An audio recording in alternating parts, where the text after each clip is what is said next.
Praise God. ഇന്ന് രാത്രി നമ്മൾ ഒരുമിച്ച് ചിന്തിക്കുവാൻ ആഗ്രഹിക്കുന്നത് ഹൗ ഡു ഡീമൺസ് എൻ്റർ. എങ്ങനെയാണ് അശുദ്ധാത്മാക്കൾ മനുഷ്യരുടെ ജീവിതത്തിലേക്ക് കടന്നു വരുന്നത്?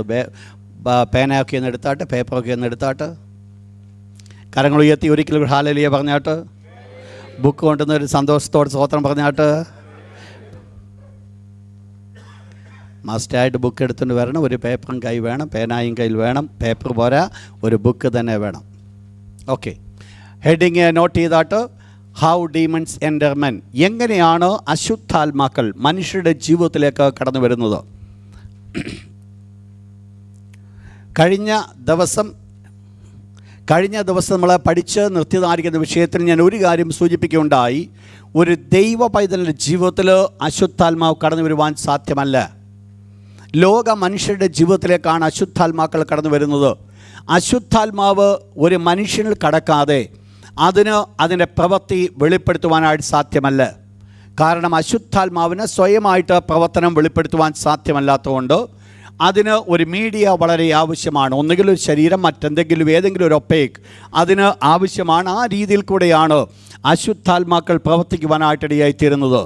എന്നാൽ എങ്ങനെയാണ് മനുഷ്യരുടെ ജീവിതത്തിൽ പ്രവൃത്തി കടന്നു വരുന്നത്? പ്രധാനമായിട്ട് നമ്മൾ ഈ വാക്ക് ചിന്തിക്കുമ്പോൾ രണ്ട് കൂട്ടം ആൾക്കാരെയും നമ്മൾ ഇതിനകത്ത് റെപ്രസെൻ്റ് ചെയ്യുകയാണ്. കാരണം നിങ്ങൾക്കറിയാം, ഒരു ദൈവ പൈതലായിരുന്ന ശൗലിൻ്റെ ജീവിതത്തിൽ അശുദ്ധാത്മാവ് കടന്നു വന്നു എന്നുള്ളത് മനസ്സിലാക്കുന്നുണ്ട്. അതിൽ കൂടെ ഞാൻ ഒരു വേർഡ് ഇവിടെ വെച്ച് കൺഫേം ചെയ്യുകയാണ്. ഒരു ദൈവ പൈതലായിട്ട് ഈ ലോകത്തിൽ ജീവിക്കുന്നിടത്തോളം കാലം അശുദ്ധാത്മാവിന് അവൻ്റെ ജീവിതത്തിൽ സ്ഥാനമില്ല. എന്നാൽ പിന്മാറ്റ ജീവിതത്തിലേക്ക് കടന്നു പോകുമ്പോൾ അശുദ്ധാത്മാക്കൾ അവരിലേക്ക് കടന്നു വരുവാൻ വളരെ ചാൻസ് ഉണ്ട്. അതുകൊണ്ട് എങ്ങനെയാണോ ഡീമൺസ് കടന്നു വരുന്നത്? ഒന്നാമത് പ്രധാനമായിട്ട് കടന്നു വരുന്ന ഫസ്റ്റ് വേ, ഒന്നാമത്തെ വഴി വിൽഫുൾ സിൻ, സ്വമേധ പാപം.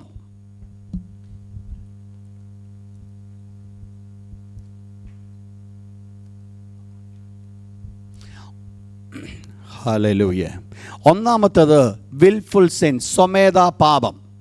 സ്വമേധ പാപം പ്രധാനമായിട്ട് ഈ വാക്ക് ഞാൻ എന്താണെന്ന് വെളിപ്പെടുത്താൻ നമ്മൾ ഓൾറെഡി ഈ പ്രത്യേകമായിരിക്കുന്ന ഭാഗം ചിന്തിച്ചിട്ടുണ്ട്. മനുഷ്യരുടെ ജീവിതത്തിൽ ഇത് ഒരു ലോക മനുഷ്യനെക്കുറിച്ചും ഒരു ദൈവവൈദ്യനെക്കുറിച്ചും രണ്ട് പേരുടെ ജീവിതത്തെക്കുറിച്ച് വെളിപ്പെടുത്തുന്ന ഒരു ഭാഗമാണ്. സ്വമേധ പാപം മനുഷ്യരുടെ ജീവിതത്തിൽ കടന്നു വരുമ്പോൾ അവരുടെ ജീവിതത്തിലേക്ക് അശുദ്ധാത്മാക്കൾ കടന്നു വരുന്നു. എന്താണ് ഞാൻ ഈ വേർഡ് പറയുവാൻ കാരണം? എന്താണ് സ്വമേധ പാപം? സ്വമേധ പാപം എന്ന് പറയുന്നത് മനുഷ്യൻ്റെ ജീവിതത്തിൽ ഭയപ്പെടേണ്ട ഒരു വലിയ പാപമാണ്. ഒരു ദൈവപൈതലിൻ്റെ ജീവിതത്തിൽ ഭയപ്പെടുവാൻ ഉള്ള ഒരു പാപമാണ് സ്വമേധ പാപം. വായിച്ചോട്ട്, സാംസ് 19, സാംസ് 19, 19-ാം സങ്കീർത്തനം, അതിൻ്റെ 13-ാമത്തെ വാക്യം.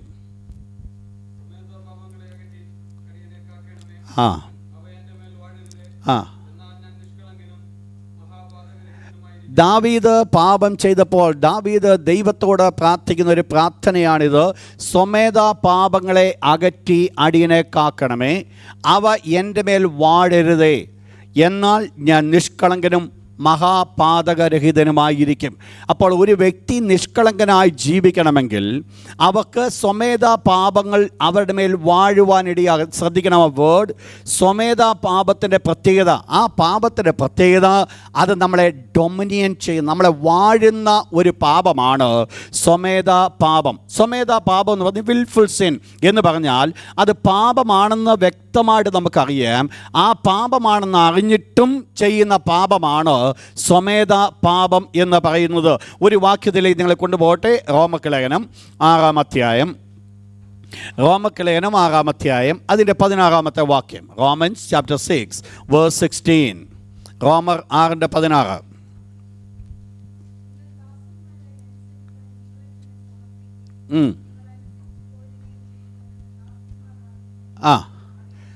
അവിടെ പറയുന്നു, നിങ്ങൾ ദാസന്മാരായിരിക്കാൻ.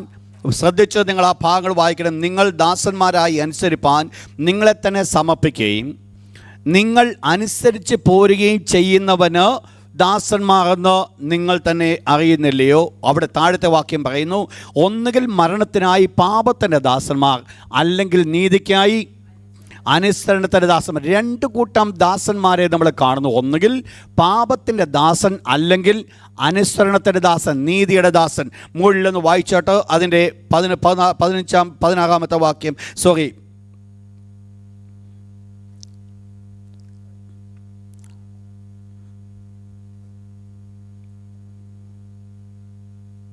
യെസ്, അതിൻ്റെ 20 വാക്യം. നിങ്ങൾ പാപത്തിന് ദാസന്മാരായിരുന്നപ്പോൾ നീതിയെ സംബന്ധിച്ച് സ്വതന്ത്രരായിരുന്നു. യെസ്, ഇവിടെ രണ്ട് അവസ്ഥകളെ, മനുഷ്യ ജീവിതത്തിലെ രണ്ട് കാലഘട്ടങ്ങളെയാണ് ചൂണ്ടിക്കാണിക്കുന്നത്. ഒന്ന് രക്ഷിക്കപ്പെടുന്നതിന് മുമ്പും, രണ്ട് രക്ഷിക്കപ്പെടുന്നതിന് ശേഷവും. എന്തുവാ രക്ഷിക്കപ്പെടുന്നതിന് മുമ്പുള്ള അവസ്ഥ? എന്തുവാ? പാപത്തിൻ്റെ ദാസന്മാരായിരുന്നു. എന്നാൽ രക്ഷിക്കപ്പെട്ടതിൻ്റെ ശേഷം എന്താണോ അവർ നീതിക്ക് അഥവാ അനുസരണത്തിൻ്റെ ദാസന്മാർ. ഇവിടെ പാപത്തിൻ്റെ ദാസനും നീതിയുടെ ദാസനും എന്ന് പറഞ്ഞിട്ട് ആ 16 വാക്യം വീണ്ടും ഒരിക്കൽ കൂടി ഞാൻ വായിക്കുന്നു. അവിടെ പറയുന്നത്, നിങ്ങൾ ദാസന്മാരായി അനുസരിപ്പാൻ നിങ്ങളെ തന്നെ സമർപ്പിക്കുകയും നിങ്ങൾ അനുസരിച്ച് പോരുകയും. നെക്സ്റ്റ് വേർഡ് ഒന്ന് വായിച്ചാട്ട്. Next word പോരുകയും. എല്ലാവരും ചേർന്ന് പറഞ്ഞാൽ പോരുകയും ചെയ്യുന്നവന്. രണ്ട് കൂട്ടം ദാസന്മാരെ നമ്മളിവിടെ കാണുന്നു. ഒന്ന് പാപത്തിൻ്റെ ദാസൻ, രണ്ട് നീതിയുടെ ദാസൻ.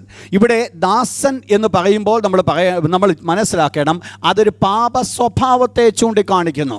ഈ പാപ സ്വഭാവത്തെ ചൂണ്ടിക്കാണിച്ചിട്ട് അവസാനം ആ വേർഡ് കൊണ്ട് അവസാനിപ്പിക്കുന്ന ഇപ്രകാരമാണ്: നിങ്ങൾ ആ പാപത്തിന് അടിമപ്പെട്ടുകൊണ്ട് നിങ്ങൾ പോകുന്നുവെങ്കിൽ നിങ്ങളിപ്പോൾ ആ കടിമയായിരിക്കുന്നു. താഴെ പറയുന്നു, ആ കടിമയായിരിക്കുന്നു. പോരുകയും ചെയ്യുന്നവന് എന്ന് പറഞ്ഞാൽ അതാരായി മാറി?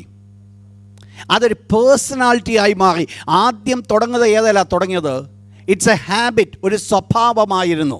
എന്നാൽ ഇപ്പോൾ ആ സ്വഭാവം ഒരു പേഴ്സണായി മാറ്റപ്പെടുവാനായിട്ടിടയായി തീർന്നു. നിങ്ങൾ മനസ്സിലാക്കണം, ഇവിടെയാണ് ആ വിൽഫുൾസിൻ്റെ പ്രാധാന്യത അവിടെ കാണുന്നത്. എന്താ ഇവിടെ തുടങ്ങിയത്? തുടക്കത്തിൽ ആ പാപ സ്വഭാവമായിരുന്നു. എന്നാൽ ഒരല്പം കൂടെ മുൻപോട്ട് കടന്നു പോയപ്പോൾ അത് പാപ സ്വഭാവമല്ല, പകരം അതാരായി മാറി? അതൊരു ആളത്വമായി മാറി, ഒരു പേഴ്സണാലിറ്റിയായി മാറി. നമ്മൾ വളരെ മനസ്സിലാക്കേണ്ട ഒരു വിഷയമാണ്, ഏതെങ്കിലും ഒരു പാപ സ്വഭാവത്തിന് ഞാൻ അടിമപ്പെട്ടുകൊണ്ടിരിക്കുന്നുവെങ്കിൽ പിന്നീട് സംഭവിക്കുന്ന ആദ്യത്തെ പ്രാവശ്യങ്ങൾ അതിനകത്ത് വലിയ കുഴപ്പം ഉണ്ടാകത്തില്ല. എന്നാൽ അല്പം കൂടെ കഴിയുമ്പോൾ എന്ത് കടന്നു വരുമെന്നറിയാമോ? ആ പാപ സ്വഭാവത്തിനല്ല ഞാൻ അടിമപ്പെടുന്നത്, ആ പാപ സ്വഭാവത്തെ നിയന്ത്രിക്കുന്ന ഡീമണായിരിക്കും എൻ്റെ ജീവിതത്തിലേക്ക് കടന്നു വരുന്നത്. പിന്നീട് എന്ത് വരത്തില്ലെന്നറിയാമോ? അതിൽ നിന്ന് ഒരു പരിപൂർണമായ സ്വാതന്ത്ര്യം ഉണ്ടാകത്തില്ല. നിങ്ങൾക്ക് 1-2 വാക്യങ്ങളോട് ഞാനത് ക്ലിയർ ആക്കി തരാം. വായിച്ചോട്ടോ. എഫെസ്യർ ലേഖനം 4-ാം അധ്യായം. എഫെസ്യർ ലേഖനം 4-ാം അധ്യായം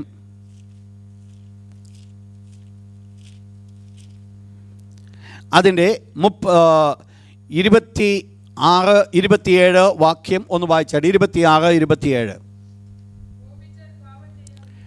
ശ്രദ്ധിച്ച് നിങ്ങൾ ആ വാക്യം വായിക്കണം. Ephesians chapter 4 verse 26 and 27. ആ വാക്യം പ്രകാരം പറയുന്നു, കോപിച്ചാൽ എന്ത് ചെയ്യരുത്? കോപിച്ചാൽ പാപം ചെയ്യാതിരിപ്പീൻ. എന്നിട്ട് യെസ്, താഴോട്ട്.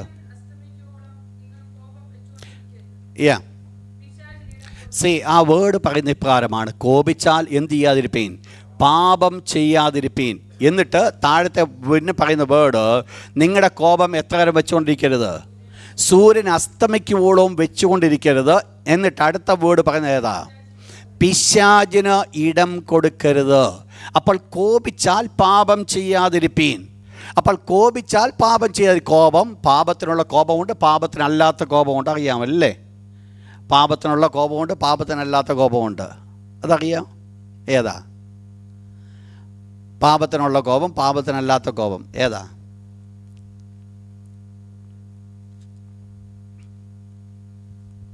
പറഞ്ഞേട്ടെ. യെസ്, അത് കോപമല്ല.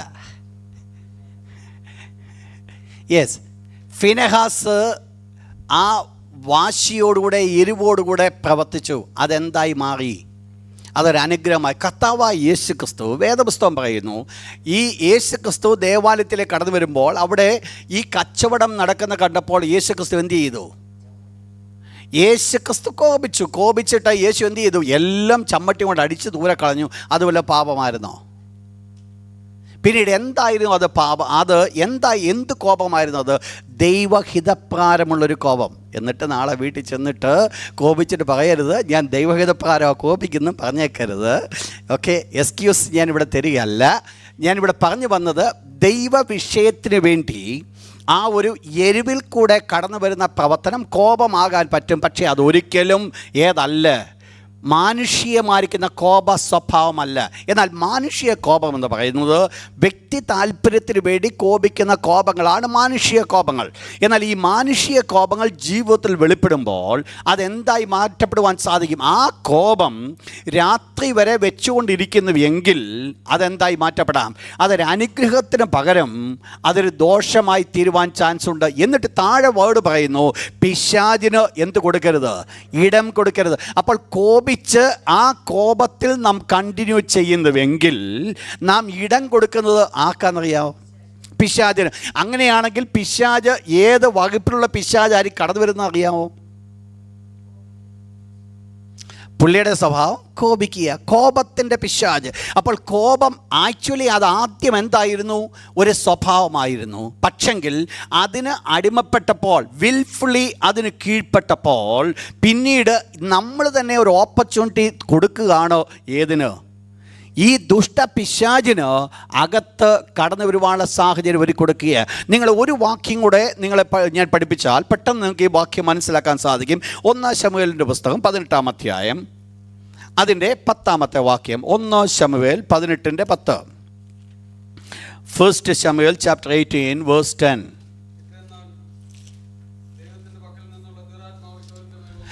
പിറ്റേന്നാൾ ദൈവത്തിൻ്റെ പക്കൽ നിന്നുള്ള ഏത് ഒരു ദുരാത്മാവ് ആരുടെ മേൽ വന്നു? അപ്പം എന്തുകൊണ്ട് ശൗലിൻ്റെ മേൽ ഒരു ദുരാത്മാവ് കടന്നു വന്നു? വരാനുള്ള കാരണം എന്നാ? നിങ്ങൾ മനസ്സിലാക്കണം, ശൗൽ എന്ന് പറയുന്ന വ്യക്തി ദൈവത്താൽ തിരഞ്ഞെടുക്കപ്പെട്ട വ്യക്തി, ദൈവത്തിൻ്റെ അഭിഷേകം പ്രാപിച്ച് ഇസ്രായേലിൻ്റെ ആദ്യത്തെ രാജാവായി തിരഞ്ഞെടുക്കപ്പെട്ട വ്യക്തി. ആ പദവിയിൽ നിൽക്കുന്ന സ്ഥാനത്താണ് അവൻ്റെ ഉള്ളിലേക്ക് ആര് കടന്നു വന്നത്? ദുരാത്മാവ് കടന്നു വന്നത്. എന്തായിരുന്നു ദുരാത്മാവ് കടന്നു വരുവാനുള്ള കാരണം? വാസ്തവത്തിൽ മനസ്സിലാക്കണം, ശൗല് തന്നെ ഒരു വാതിൽ തുറന്നു കൊടുത്തില്ലായിരുന്നുവെങ്കിൽ ഈ ദുരാത്മാവിന് ഒരിക്കലും അകത്ത് കടന്നു വരുവാൻ സാധ്യമല്ല. അപ്പോൾ ശൗല് തന്നെ ഒരു വാതിൽ തുറന്നു കൊടുക്കേണ്ടിയിരുന്നു. എങ്ങനെയാ ശൗല വാതിൽ തുറന്നു കൊടുത്തത്? വായിച്ചോട്ടെ അതിൻ്റെ മുകളിലത്തെ വാക്യം, 18-ാമത്തെ വാക്യം, വേഴ്സ് 9, 9-ാമത്തെ വാക്യം. അന്ന് മുതൽ ശൗലിന് ദാവീദിനോട് എന്തു തുടങ്ങി? ഒരു കണ്ണുകടി തുടങ്ങി. ഈ പുള്ളിയുടെ ഉള്ളിൽ വസിച്ച ദുരാത്മാവെന്ന് പറയുന്നത് എന്തിൻ്റെ ദുരാത്മാവായിരുന്നറിയാമോ? അസൂയയുടെ ദുരാത്മാവ്. ഇത് ആരോട് മാത്രമേ ഉള്ളൂ? ദാവീദിനോട് മാത്രമേ ഉള്ളൂ. പക്ഷേ ദാവീദിനെ എപ്പം കണ്ടാലും, ദാവീദിൻ്റെ ഏത് നന്മ കണ്ടാലും പുള്ളിക്ക് ഉള്ളിൽ അസൂയയുടെ പ്രവർത്തനമാണ് പിന്നെ തുടങ്ങുന്നത്. അപ്പോൾ ആക്ച്വലി ഇതെന്ത് സംഭവിച്ചു? ആദ്യം തുടങ്ങിയ ഒരു അസൂയ, ഒരു കണ്ണുകടി. ആ കണ്ണുകടിക്ക് തന്നെ കീഴ്പ്പെടുത്തി കൊടുത്തപ്പോൾ നെക്സ്റ്റ് താൻ എന്തിനു വേണ്ടി ഒരു വഴി തുറന്നു കൊടുത്തു? ഈ ദുരാത്മാവ് കടന്നു വരുവാൻ. നിങ്ങൾ മനസ്സിലാക്കുന്നുണ്ടോ വിഷയം? ദുരാത്മാവ് കടന്നു വരുവാൻ തക്കവണ്ണം ഒരവസരം ഒരുക്കി കൊടുക്കുകയായിരുന്നു. അപ്പോൾ എന്ത് സംഭവിച്ചു? അസൂയയുടെ ദുരാത്മാവ് ശൗലിൻ്റെ ജീവിതത്തിലേക്ക് കടന്നു വന്നു. പിന്നെ ശൗലിനെ നടത്തിക്കൊണ്ടിരുന്നത് ഈ അസൂയയുടെ ദുരാത്മാവ്. എല്ലാ സമയത്തും ശൗലിൽ ഈ ദുരാത്മാവിൻ്റെ പ്രവർത്തനം വന്നില്ല.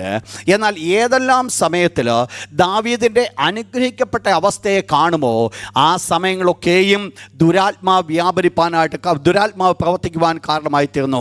ഈ എവിടെയാണ് തുടങ്ങിയത് നിങ്ങൾക്കറിയാമോ? ഒരൊറ്റ വേർഡിലാണ് തുടങ്ങിയത്. ജനം ദാവീദിനെ പ്രൈസ് ചെയ്യുന്നത് കണ്ടപ്പോഴാണ് ശൗലിൽ ഈ ഒരു പ്രവൃത്തി തുടങ്ങുവാനായിട്ടിടയായി തീർന്നത്. അപ്പോൾ വാസ്തവത്തിൽ എന്ത് സംഭവിച്ചു? ശൗലിൻ്റെ ഉള്ളിലുണ്ടായിരുന്ന ആ അസൂയ, ആ കണ്ണുകടി, അത് ശൗൽ തന്നെ അതിന് കീഴ്പ്പെടുത്തി കൊടുത്തപ്പോൾ ഒരല്പം കഴിഞ്ഞപ്പോൾ അത് എന്തായിട്ട് മാറ്റപ്പെട്ടു? ഒരു ദുരാത്മാവായി മാറ്റപ്പെട്ടു. നിങ്ങൾ മനസ്സിലാക്കിക്കോണം, ഏതെങ്കിലും ഒരു പാപ സ്വഭാവത്തിന് ഞാൻ എന്നെ തന്നെ അടിമയാക്കി കൊടുക്കുന്നുവെങ്കിൽ ഒരല്പം കഴിയുമ്പോൾ ഈ പാപ സ്വഭാവമല്ല നമ്മൾ വസിക്കുന്നത്, പിന്നെ ഏതായിരിക്കും? നിങ്ങൾ മനസ്സിലാക്കുന്ന വിഷയം, നിങ്ങൾ കോപിച്ചാൽ നിങ്ങൾ എന്ത് ചെയ്യരുത്? പാപം ചെയ്യരുത്. എന്തുകൊണ്ട് പാപം ചെയ്ത്? പിശാചിന് നിങ്ങളുടെ ഇടയിൽ നിങ്ങൾ എന്ത് കൊടുക്കരുത്? ഇടം കൊടുക്കരുത്. അപ്പോൾ കോപിച്ചാൽ പാപം ചെയ്ത് ആ പാപത്തിൽ നിൽക്കുന്നുവെങ്കിൽ, ആ കോപത്തിൽ നിൽക്കുന്നുവെങ്കിൽ പിശാചിന് ഇടം കൊടുക്കുകയാണ്. നമ്മൾ മനസ്സിലാക്കണേ, ഏത് അൺവാണ്ടഡ് ആയിരിക്കുന്ന സ്വഭാവങ്ങളും ആ സ്വഭാവത്തിന് ഞാൻ അടിമപ്പെട്ടു പോയാൽ അത് സംഭവിക്കുന്നത് ആ സ്വഭാവം അല്ല പിന്നീട് ഉണ്ടാകുന്നത്. അതിൻ്റെ ദുരാത്മാവ് എൻ്റെ ഉള്ളിൽ അഥവാ അവരുടെ ഉള്ളിൽ വ്യാപരിക്കുക. അപ്പോൾ ദുരാത്മാവ് പ്രവർത്തിക്കാതിരിക്കുക െങ്കിൽ എന്ത് വേണമെന്നറിയാമോ? നമ്മുടെ ജീവിതത്തിൽ എന്തുണ്ടായിരിക്കണം? ഒരു രൂപാന്തരത്തിൻ്റെ അനുഭവം ഉണ്ടായിരിക്കും. പെട്ടെന്ന് നിങ്ങളോട് ചോദിക്കുവാൻ സാധിക്കും, കോമൺ ആയിട്ട് നമ്മുടെ ജീവിതത്തിൽ എല്ലാവരുടെയും ജീവിതത്തിൽ പാപ സ്വഭാവമില്ലേ? തീർച്ചയായിട്ടുമുണ്ട്. അങ്ങനെയാണെങ്കിൽ നമ്മുടെ ഉള്ളത്തിലേക്ക് ഈ ദുരാത്മാവ് കടന്നു വരുമോ? ഇല്ല. എന്തുകൊണ്ട് കടന്നു വരത്തില്ല എന്ന് ഞാൻ പറയാം. ഈ വിഷയമെന്ന് പറയുന്നത്, ഈ പർട്ടിക്കുലർ പാപം, നമ്മളൊരു പാപം ചെയ്യുമ്പോൾ ഒരു പക്ഷെങ്കിൽ നമ്മുടെ ജീവിതത്തിൽ പാപ സ്വഭാവം കാണും. ആ പാപ സ്വഭാവം പാപം നമ്മൾ ചെയ്യുമ്പോഴും ആ ചെയ്ത് കഴിഞ്ഞാണെങ്കിലും ഓൺ ദ സ്പോട്ടിൽ അല്ലെങ്കിൽ അടുത്ത നിമിഷത്തിൽ നമുക്കൊരു സ്വഭാവമുണ്ട്. നമ്മൾ എന്തോ ചെയ്യും? ദൈവത്തോട് ഏറ്റുപറയും, കർത്താവേ എന്നോട് നീ ക്ഷമിക്കണമേ, ഞാൻ ഇന്ന പാപം നാളെ വീണ്ടും ആ പാപം ചെയ്യും. പക്ഷേ നാളെ വീണ്ടും എന്തോ ചെയ്യും? ദൈവത്തോട് ഇവിടുത്തെ വിഷയമെന്ന് പറയുന്നത് ഏറ്റുപറച്ചിലേ ഇല്ല. ഇവിടെ എന്ത് ചെയ്യുന്നു? അതിനുവേണ്ടി കംപ്ലീറ്റായിട്ട് തൻ്റെ ഉള്ളത്തെ ഒരുക്കിക്കൊണ്ട് ആ പ്രവൃത്തി തൻ്റെ ജീവിതത്തിൽ കൂടെ വെളിപ്പെടുത്തുക. ശൗലിൻ്റെ ജീവിതത്തിൽ ആ അസൂയയുടെ ആത്മാവ് അസൂയയ്ക്ക് വേണ്ടി തൻ്റെ ഉള്ളങ്ങളെ തുറന്നു കൊടുത്തത് കൊണ്ട് അത് പിന്നീട് ആര് തന്നെ വസിക്കുവാൻ കാരണമായി തീർന്നു. ഈ അസൂയയുടെ ആത്മാവ് കടന്നു വരുവാൻ ഇടയെ നിങ്ങൾ മനസ്സിലാക്കണം, ഏത് പാപ സ്വഭാവങ്ങൾക്കും അതതിൻ്റെ ആത്മാക്കളെ കാണുവാൻ സാധിക്കും. ഏത് പാപ സ്വഭാവത്തിനും, ഏത് സ്വഭാവം നിങ്ങൾ എടുത്തു, ഒരു ദേശത്തിൽ ഞാൻ അന്ന് പറയുണ്ടായി, ദേശത്തിൽ വ്യാപരിക്കുന്ന അശുദ്ധാത്മാക്കളുണ്ട്. ഈ അശുദ്ധാത്മാക്കൾ ദേശത്തിന്മേൽ വ്യാപരിക്കുമ്പോൾ ആ അശുദ്ധാത്മാക്കളുടെ സ്വഭാവം എന്തായിരിക്കും, അതനുസരിച്ചായിരിക്കും ആ പ്രവൃത്തി അവർ ദേശത്ത് വെളിപ്പെടുത്തുന്നത്. അഥവാ ആ ജനത്തിലെ, ആ രാജ്യത്തിലെ ആ മനുഷ്യർ ആ സ്വഭാവത്തിന് അടിയിൽ കടന്നു വരുവാൻ സാധിക്കും. എന്നാൽ ദൈവമക്കളൊന്ന് മനസ്സിലാക്കണം, ഒരു ദൈവപൈതലിൻ്റെ ജീവിതത്തിലും ആര് കടന്നു വരത്തില്ല? അശുദ്ധാത്മാക്കൾ കടന്നു വരത്തില്ല. കാരണം നാം എല്ലാവരും ആരായിരിക്കുക? യേശുവിൻ്റെ രക്തത്താൽ മൂടപ്പെട്ടിരിക്കുക. കഴിഞ്ഞ ദിവസം ഞാനൊരു പുസ്തകം ഇപ്രകാരം വായിച്ചു. ആ പുസ്തകത്തിൽ ഇപ്രകാരം കാണുന്നുണ്ട്, അനുഗ്രഹിക്കപ്പെട്ട ഒരു സോളമൻ എന്നുള്ള ഒരു വ്യക്തി, അദ്ദേഹത്തിൻ്റെ അടുക്കിലേക്ക് ഒരു ഡീമോണിക് സ്പിരിറ്റ് കടന്നു വന്നു. അദ്ദേഹം ഇങ്ങനെ സംസാരിച്ചു, നീ ആരാണ്, നീ എന്താണ്? അപ്പോൾ ആ ഡീമോണിക് സ്പിരിറ്റിൻ്റെ പ്രവർത്തനങ്ങളെക്കുറിച്ച് ആ ഡീമോണിക് സ്പിരിറ്റ് പറയുകയുണ്ടായി. ഇന്നതാണ് എൻ്റെ പ്രവർത്തന രീതി, ഇന്നതൊക്കെയാണ് അത് കൂടുതലാടെയും വെളിപ്പെടുത്തുവാൻ ആഗ്രഹിക്കുന്നില്ല, ഇന്നതൊക്കെയാണ് ഞാൻ ചെയ്യുന്നതെന്നൊക്കെ പറഞ്ഞു. എന്നിട്ട് അവസാനം ഈ വ്യക്തി ചോദിച്ചു, നിനക്ക് ഏറ്റവും കൂടുതൽ ഭയമുള്ളത് ഏതിനെയാണെന്ന് ചോദിച്ചു. നീ എന്തിനെയാണ് ഏറ്റവും കൂടുതൽ ഭയക്കുന്നത്? ആ ഡീമോണിക് സ്പിരിറ്റ് പറഞ്ഞു, ഞാൻ ഏറ്റവും കൂടുതൽ ഭയക്കുന്നത് യേശുവിൻ്റെ രക്തത്തെയാണ്. യേശു ക്രിസ്തുവിൻ്റെ രക്തം എന്നുള്ള വേർഡ് കേൾക്കുമ്പോൾ ഞാൻ ഭയപ്പെട്ട് ഒളിക്കുമെന്ന് പറഞ്ഞു. ഞാൻ ആ സ്ഥലത്തു നിന്ന് മാറ്റപ്പെടുന്നു. ഞാൻ പറഞ്ഞു വന്നത്, യേശുവിൻ്റെ രക്തത്താൽ മൂടപ്പെട്ട ഒരൊറ്റ ദൈവ പൈതലിനെ പോലും അശുദ്ധാത്മാക്കൾക്ക് പ്രവർത്തിക്കുവാൻ ചാൻസ് ഇല്ല. നാം തന്നെ നമുക്കൊരു വാതിൽ തുറന്നു കൊടുക്കാത്തിടത്തോളം കാലം ഒരു രീതിയിലും അശുദ്ധാത്മാവിൻ്റെ പ്രവർത്തനങ്ങൾ ഒരു ദൈവത്തിൻ്റെ ഉള്ളിലേക്ക് കടന്നു വരത്തില്ല. പുറത്ത് പ്രവർത്തനങ്ങൾ ഇഷ്ടം പോലെ കാണും. പല രീതിയിൽ ഈ ഡീമോണിക് സ്പിരിറ്റ് പ്രവർത്തിക്കും. എന്നാൽ അവരുടെ വ്യക്തിപരമായ ജീവിതത്തിലേക്ക് അശുദ്ധാത്മാവിന് ഒരിക്കലും കടന്നു വരുവാൻ സാധ്യമല്ല. എന്നാൽ ശ്രദ്ധിച്ചോണം, നമ്മുടെ ജീവിതത്തിൽ നമ്മൾ വിൽഫുള്ളി പാപം, ഇതാണ് ദൈവമക്കളുടെ ജീവിതത്തിൽ ഉള്ള ഏറ്റവും വലിയത്. വിൽഫുള്ളി ഒരു പാപത്തിന് ഞാൻ അടിമപ്പെടുന്നുവെങ്കിൽ ആ പാപം ദൈവത്തോട് ഞാൻ ഏറ്റുപറയാതിരിക്കുന്നു. ഞാൻ പറഞ്ഞല്ലോ, നിങ്ങൾ തെറ്റിദ്ധരിക്കരുത്, നമ്മുടെ എല്ലാവരുടെ ജീവിതത്തിൽ എന്തുണ്ട്? പാപ സ്വഭാവങ്ങളുണ്ട്. എന്നാൽ ഈ പാപ സ്വഭാവം കടന്നു വരുമ്പോഴും നമ്മൾ എന്തോ ചെയ്യും? ദൈവമേ, ഇത് ചെയ്യുന്ന സമയത്ത് നമുക്ക് തോന്നും ഞാൻ ചെയ്യുന്നത് എന്താ? തെറ്റാണെന്ന് തോന്നി ദൈവത്തോട് ഞാൻ ഏറ്റുപറയും. എന്നാൽ വിൽഫുൾ സിൻ എന്ന് പറയുന്നത് ദൈവത്തോട് അവർ ഏറ്റുപറയത്തേയില്ല. അവരുടെ പാപമാണെന്ന് അവർ മനസ്സിലാക്കുന്നില്ല. പിന്നെയോ അഹങ്കാരത്തോടു കൂടിയുള്ള ഒരു സ്റ്റെപ്പാണത്. അഹങ്കാരത്തോടുകൂടെ ഉള്ള സ്റ്റെപ്പ്. ആ സ്റ്റെപ്പ് എടുക്കുമ്പോഴാണ് പലപ്പോഴും ഡീമണിക് സ്പിരിറ്റ് അവരുടെ ജീവിതത്തിലേക്ക് കടന്നു വരുവാൻ കാരണമായിരിക്കുന്നത്. അപ്പോൾ ഡീമണിക് സ്പിരിറ്റ് പല രീതിയിൽ മനുഷ്യരുടെ ജീവിതത്തിൽ കടന്നു വരുവാൻ സാധിക്കും. എന്നാൽ ദൈവമക്കളുടെ ജീവിതം എന്ന് പറയുന്നത് അതിൽ നിന്ന് പരിപൂർണമായി വേർപെട്ടതാണ്. യേശുവിൻ്റെ രക്തം കൊണ്ട് യേശുക്രിസ്തുവിനെ പരിപൂർണമായി മൂടപ്പെട്ടതുകൊണ്ട് ദുഷ്ടനായിരിക്കുന്ന പിശാചിന് അവരുടെ ജീവിതത്തിൽ യാതൊരു സ്ഥാനമില്ല. ദൈവത്തിൻ്റെ വിശുദ്ധ വചനം പറയുന്നു, യേശുവിൻ്റെ രക്തത്തിന് മുൻപിൽ പിശാചുകൾ വിറയ്ക്കുവാൻ കാരണമായി തീരുന്നു. കരങ്ങൾ ഉയർത്തി ദൈവത്തിന് മഹത്വം പറഞ്ഞാട്ട്, ഒരിക്കൽ കൂടെ ദൈവത്തെ സ്തുതിച്ചാട്ട്, ഒരിക്കൽ കൂടെ ദൈവത്തിന് സ്തോത്രം പറഞ്ഞാട്ട്. ഹല്ലേലൂയ. ഈ ഡിമോണിക് സ്പിരിറ്റിനെ നമ്മൾ എന്ത് ചെയ്യണം? We must discern. നമ്മൾ അതിനെ മനസ്സിലാക്കണം. എന്താണ് ഏത് ആത്മാവെന്നുള്ളത് നമ്മൾ മനസ്സിലാക്കേണ്ടത് വളരെ ആവശ്യമാണ്. നമ്മൾ ഏത് ഇനെയും നമ്മൾ അക്സെപ്റ്റ് ചെയ്യുവാൻ ദൈവം ആഗ്രഹിക്കുന്നില്ല. പിന്നെയോ ആത്മാക്കൾ ദൈവത്തിൽ നിന്നുള്ളവയോ എന്നുള്ളത് നമ്മൾ മനസ്സിലാക്കേണ്ടത് വളരെ ആവശ്യമാണ്. വായിച്ചാട്ട് ഒരു വാക്യത്തിലേക്ക് കടന്നു വന്നാട്ട്. 1 യോഹന്നാന്റെ ലേഖനം 4-ാം അധ്യായം 1-2 വാക്യം. 1 യോഹന്നാന്റെ ലേഖനം 4-ാം അധ്യായം 1-2 വാക്യം.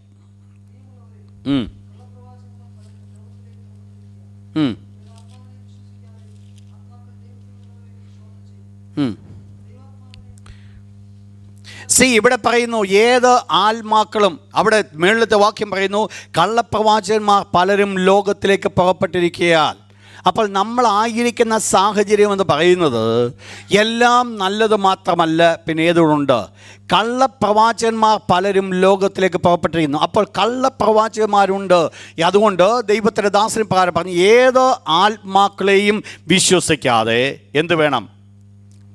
ആത്മാക്കൾ ദൈവത്തിനുള്ളവയോ എന്നോ ശോധന ചെയ്യും. അപ്പോൾ നമ്മുടെ ഒരു ഉത്തരവാദിത്വമാണ് ഈ ആത്മാക്കൾ എവിടെ നിന്നുള്ളതാണെന്ന് മനസ്സിലാക്കേണ്ടത്. ഡിസേൺ ചെയ്യേണ്ടത് ദൈവം നമ്മെക്കുറിച്ച് ആഗ്രഹിക്കുന്ന കാര്യമാണ്. എടുത്തു ചാടി ഒരു സ്റ്റെപ്പ് എടുക്കുവാൻ വേണ്ടിയല്ല. പിന്നെയോ ആത്മാക്കൾ ഏത് എന്നുള്ളത് നമ്മൾ ഡിസേൺ ചെയ്യണം. ഡിസേൺ ചെയ്യുന്നില്ല എങ്കിൽ അതുകൊണ്ട് വളരെ ദോഷമുണ്ട്. ഡിസേൺ ചെയ്താൽ അതുകൊണ്ട് വളരെ അനുഗ്രഹം. ഡിസേൺമെൻ്റ് എന്ന് പറയുന്നത് പെട്ടെന്ന് ഒരു സ്റ്റെപ്പ് കൊണ്ട് നമുക്ക് ലഭിക്കുന്നതല്ല. പിന്നെയോ അത് നോർമലി ഒരല്പസമയം നമുക്ക് എടുക്കേണ്ടതായിട്ട് വരും. അല്പസമയം ക്ഷമിച്ചിരുന്നെങ്കിൽ മാത്രമേ ആത്മാക്കൾ ദൈവത്തിനുള്ളവയോ എന്നോ ശോധന ചെയ്യുവാൻ സാധിക്കുകയുള്ളൂ. നിങ്ങൾക്കറിയാം, കർത്താവായ യേശുക്രിസ്തു ഈ ലോകത്തിൽ കടന്നു വന്ന് അത്ഭുതം ചെയ്തു.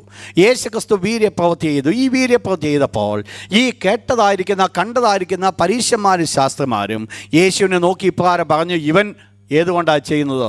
ഭൂതങ്ങളുടെ തലവനായ ബേൽസബൂലിനെ കൊണ്ടാകുന്നു ഭൂതങ്ങളെ പുറത്താക്കുന്നത്. അപ്പോൾ അവർ പറഞ്ഞ കർത്താവായ യേശുക്രിസ്തു ചെയ്തതായിരിക്കും നല്ലൊരു പ്രവൃത്തിയെ കണ്ടിട്ട് അവർ പറഞ്ഞു വെച്ചൊരു കാര്യം അതാ. വാസ്തവത്തിൽ കർത്താവായ യേശുക്രിസ്തു തിരിച്ചവരോട് എന്താ പറഞ്ഞു? അവരോട് പറഞ്ഞത്, പുത്രനെതിരായി ചെയ്യുന്ന സകല പാപങ്ങൾ ക്ഷമിക്കും, എന്നാൽ പരിശുദ്ധാത്മാവിനെതിരെ ചെയ്യുന്ന പാപങ്ങളൊന്നും ക്ഷമ കിട്ടുകയില്ല. അപ്പോൾ പരിശുദ്ധാത്മാവിനെതിരെ ചെയ്യുന്ന പാപങ്ങൾ ക്ഷമ കിട്ടുകയില്ല എന്ന് ദൈവത്തിൻ്റെ വിശുദ്ധ വചനം പഠിപ്പിക്കുമ്പോൾ പരിശുദ്ധാത്മാവിൻ്റെ പ്രവർത്തനങ്ങളെ അശുദ്ധാത്മാവിൻ്റെ പ്രവർത്തനങ്ങളാക്കി മാറ്റുന്നു എങ്കിൽ അവക്കും ക്ഷമ കിട്ടുവാൻ സാധ്യമല്ല. അതാണ് അവിടുത്തെ പ്രധാനപ്പെട്ട വിഷയം. അങ്ങനെയെങ്കിൽ നമ്മൾ മനസ്സിലാക്കേണ്ട വിഷയമാണ്, ദൈവത്തിൻ്റെ ആത്മാവോ അശുദ്ധാത്മാവിൻ്റെ പ്രവർത്തനങ്ങളോ ആണോ ഏത് എന്നുള്ളത് നമ്മൾ മനസ്സിലാക്കേണ്ടിയിരിക്കുന്നു. കഴിഞ്ഞ ദിവസങ്ങളിൽ നമ്മൾ ഒരുമിച്ച് നമ്മൾ ചിന്തിക്കുവാൻ ഇടയായിത്തീർന്നു ഏഞ്ചൽസ്. ആ ഏഞ്ചൽസിൻ്റെ അത് നല്ലതോ ചീത്തയോ എന്നുള്ളത് നമ്മൾ മനസ്സിലാക്കേണ്ടത് വളരെ ആവശ്യമാണ്. പ്രധാനമായിട്ട് 4 പോയിന്റ്സ് ഞാൻ പറയുണ്ടായി. ഓർമ്മയുണ്ടോ? ഏഞ്ചൽസ്.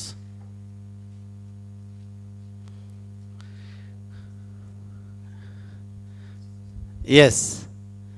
ഒന്ന് സിബി പാസ്റ്റർ പറഞ്ഞു, ഏഞ്ചൽസ്, നല്ല ഏഞ്ചൽസ് ഒരിക്കലും വർഷിപ്പ് ആഗ്രഹിക്കത്തില്ല.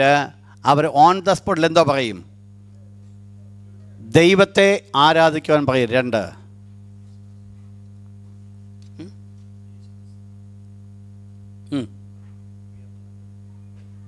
യെസ്, രണ്ടാമത്തെ പ്രവർത്തനം എന്ന് പറയുന്നത് നല്ല ദൂതന്മാർ അവർ ആരെ ഉയർത്തും? ഓണർ ജീസസ്, ദൈവത്തെ, യേശുവിനെ ഉയർത്തുവാനായിട്ടിടയായി തരും. 3 പഴയ ബുക്കെല്ലാം തപ്പുന്നില്ലേ? Praise God. വചനത്തിന് നിരക്കാത്ത കാര്യങ്ങളൊന്നും ആരും ചെയ്യത്തില്ല. നല്ല ദൂതന്മാർ ചെയ്യയില്ല. നല്ല ദൂതന്മാർ ഏത് സമയത്തും വചനത്തിനോ അനുസരണമായിട്ടായിരിക്കും പ്രവർത്തിക്കുന്നത്. ഞാനാകട്ടെ, സ്വർഗത്തിലുള്ള ദൂതനാകട്ടെ, ഈ അല്ലാത്ത സുവിശേഷം പറഞ്ഞാൽ അവൻ ശപിക്കപ്പെട്ടവൻ. അപ്പോൾ ദൈവത്തിൻ്റെ ദൂതന്മാരെന്ന് പറയുന്നത് ദൈവത്തിൻ്റെ വചനത്തിനോ അനുസരണമായിട്ടായിരിക്കും പ്രവർത്തിക്കുന്നത്. നെക്സ്റ്റ്.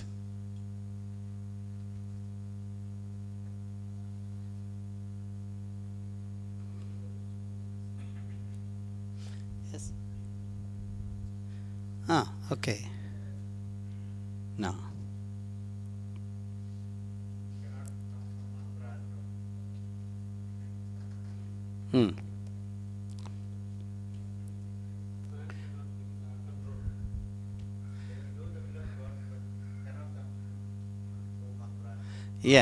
അത് റോയ്ബ പറഞ്ഞത് ഒരു ഭാഗം ശരിയാണ്, അതിൻ്റെ സപ്പോർട്ടീവാണ് മാത്യൂസ് ബ പറഞ്ഞത്.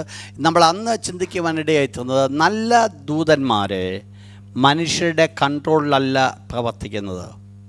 കാരണം ഞാൻ അന്ന് പറയുണ്ടായി, കർത്താവായ യേശു ക്രിസ്തു പിതാവിനോട് തൻ്റെ ശിഷ്യന്മാരുടെ ഇപ്രകാരം പറഞ്ഞു, ഞാൻ പിതാവിനോട് ഇപ്പോൾ തന്നെ 12 ലഗ്യോനിലും അധികം ദൂതന്മാരെ എൻ്റെ അരികെ നിർത്തേണ്ടതിനോ ചോദിച്ചുകൂടായോ? അപ്പോൾ അന്ന് നമ്മൾ ഇപ്രകാരം ചിന്തിച്ചു, ഒരു ദൈവ പൈതലിൻ്റെ നിർദ്ദേശപ്രകാരമല്ല ദൂതന്മാർ സഞ്ചരിക്കുന്നത്. അങ്ങനെ പ്രവർത്തിക്കുന്ന ഒരു ദൂതൻ എന്ന് പറയുന്നത് ആരല്ല? ദൈവത്തിന് നല്ല ദൂതന്മാരല്ല, പിന്നെ ആരായിരിക്കും? അശുദ്ധ ദൂതന്മാർ. അപ്പോൾ ദൈവം നമ്മളോട് പറഞ്ഞിരിക്കുന്നത് ഇതാണ്, നമ്മൾ ദൈവത്തോട് അപേക്ഷിക്കുക, ദൈവം എന്തു ചെയ്യും? തൻ്റെ ദൂതന്മാരെ നമുക്ക് സപ്പോർട്ടിനായിട്ട് തരും. നമുക്ക് ഡയറക്റ്റായിട്ട് ദൂതന്മാരുമായിട്ട് ബന്ധമില്ല, ദൂതന്മാരുമായിട്ടുള്ള സംസാരമില്ല. നമുക്ക് ചോദിക്കേണ്ടത് ദൈവത്തോടാണ്. ദൈവമാണ് തൻ്റെ ദൂതന്മാരെ നമുക്ക് തരുന്നത്. അങ്ങനെയെങ്കിൽ മാനുഷികമായിരിക്കുന്ന പ്രവർത്തനത്തിൽ കൂടെ പ്രവർത്തിക്കുന്ന ദൂതന്മാരാകുന്നുവെങ്കിൽ അത് ഒരിക്കലും ആരല്ല? നല്ല ദൂതന്മാരല്ല, അതോ ബാഡ് ഏഞ്ചൽസ് ആയിരിക്കും.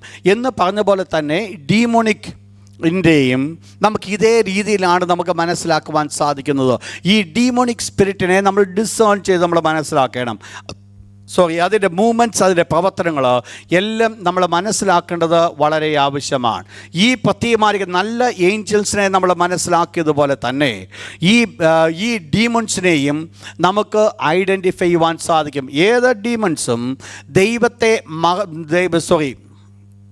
ഡീമൺസിനെ ആക്കുന്നതിനെ ദൈവത്തെ മഹത്വപ്പെടുത്തുവാൻ സാധ്യമല്ല, ദൈവത്തെ ഉയർത്തുവാൻ സാധ്യമല്ല. അത് സെൽഫ് വർഷിപ്പിലേക്കാണ് അത് പോകുന്നത്. ദൈവത്തെക്കുറിച്ചുള്ള ആരാധനയല്ല അത് ആഗ്രഹിക്കുന്നത്. പിന്നെയോ അതിൻ്റെ പ്രവർത്തനങ്ങൾ എപ്പോഴും നല്ലതായിരിക്കുകയില്ല. അത് വളരെ മോശമായിരിക്കുന്ന ജഡത്തിൻ്റെതായിരിക്കുന്ന പ്രവർത്തനങ്ങളുടെ പിന്നാലെയായിരിക്കും ഈ ഡീമണിക് പ്രവർത്തനങ്ങൾ മുൻപോട്ട് കടന്നു പോകുന്നത്. ദൈവം നിങ്ങളെ ഈ വചനങ്ങളാൽ അനുഗ്രഹിക്കട്ടെ. എന്തെങ്കിലും ക്വസ്റ്റ്യൻസ് ഉണ്ടെങ്കിൽ പെട്ടെന്ന് ചോദിച്ചുകൊണ്ട് നമ്മൾ നെക്സ്റ്റ് വിഷയത്തിലേക്ക് ഞാൻ കടന്നു പോവുകയാണ്. അടുത്ത ദിവസം നമ്മൾ ചിന്തിക്കുവാൻ പോകുന്നത് നമുക്ക് എങ്ങനെ ഈ ഡീമോണിക് സ്പിരിറ്റിനെ നമുക്ക് വെളിയിലാക്കുവാൻ സാധിക്കും എന്നുള്ളത്. എക്സോസിസം.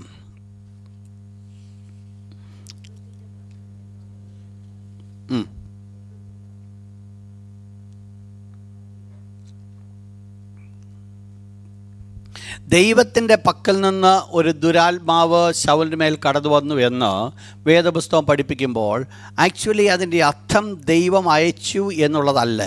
ഞാൻ അതിനാണ് മുൻപേ പറഞ്ഞത്, ഈ ശൗലിന് ആദ്യം ഒരു കണ്ണുകടി തോന്നി. ആ കണ്ണുകടിയിൽ അല്ലെങ്കിൽ അസൂയ തോന്നി. അസൂയയിൽ ശൗൽ കീഴ്പ്പെട്ടിരുന്നത് കൊണ്ട് താൻ ഒരു തുറന്നു കൊടുക്കുകയായിരുന്നു അശുദ്ധാത്മാവ് പ്രവർത്തിക്കുവാൻ. എന്നാൽ അവിടെ വേദപുസ്തകം പഠിപ്പിക്കുന്നത് ദൈവം അയച്ച ഒരു ദുരാത്മാവ്, ദൈവം അയച്ചതല്ല ദുരാത്മാവ്, ദൈവം അനുവദിച്ചിട്ട് കടന്നു വന്നു.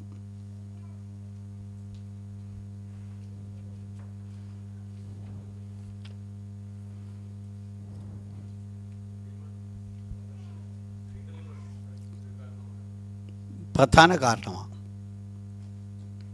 ബിംബാരാധന, ആക്ച്വലി ബിംബം എന്ന് പറയുന്നത് എന്താ? വേദപുസ്തകം പറയുന്നു ഇറ്റ്സ് ഡീമൺ. കാരണം ജാതികൾ ബലി കഴിക്കുന്നത് ദൈവത്തിനല്ല, പിന്നെ ആർക്കാ? അതാ വേദപുസ്തകം പഠിപ്പിക്കുന്നത്. അപ്പോൾ ജാതികൾ ബലി കഴിക്കുന്ന ഭൂതങ്ങൾക്കാകുന്നുവെങ്കിൽ അവർ ഒരു ഐഡിയൽ വർഷിപ്പ് എന്ന് പറഞ്ഞാൽ ഭൂതങ്ങളെ ആരാധിക്കുന്നത്.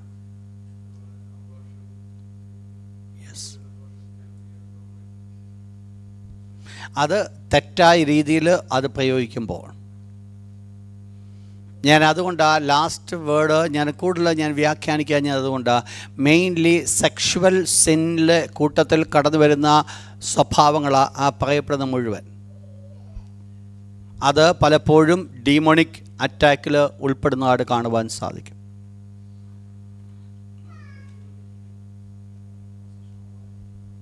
ഏതാ? നോ, അത്രയേ ഉള്ളൂ. സിബി പാസ്റ്റർ ചോദിച്ചത് ഇയ്യോബിൻ്റെ ജീവിതത്തിൽ ഡീമൺ പൊസഷൻ ഉണ്ടായിരുന്നോ? ഒരിക്കലുമില്ല. ഡീമൺ ഇൻഫ്ലുവൻസ് ചെലുത്തുവാനായിട്ടിടയായി തീർന്നു. പുറത്തു നിന്നോ, അകത്തല്ല. ഡീമൺസിന് പൊസസ് ചെയ്യുവാൻ സാധ്യമല്ല. അവരുടെ ലൈഫിൽ ഏൽപ്പിച്ചു കൊടുക്കാത്തവർ. നമ്മളാരും ബലഹീനത ഇല്ലാത്തവരല്ല. എല്ലാവരുടെയും ജീവിതത്തിൽ ബലഹീനതയുണ്ട്. പക്ഷെങ്കിൽ അത് പ്രസംഷ്യസ് സിന്നായി സ്വമേധാ പാപമായി മാറ്റപ്പെടുമ്പോൾ, അഥവാ വിൽഫുൾ സിന്നായി മാറ്റപ്പെടുമ്പോഴാണ് ഈ പ്രത്യേകത കടന്നു വരുന്നത്. നമ്മൾ വഴി തുറന്നു കൊടുക്കുന്നത്.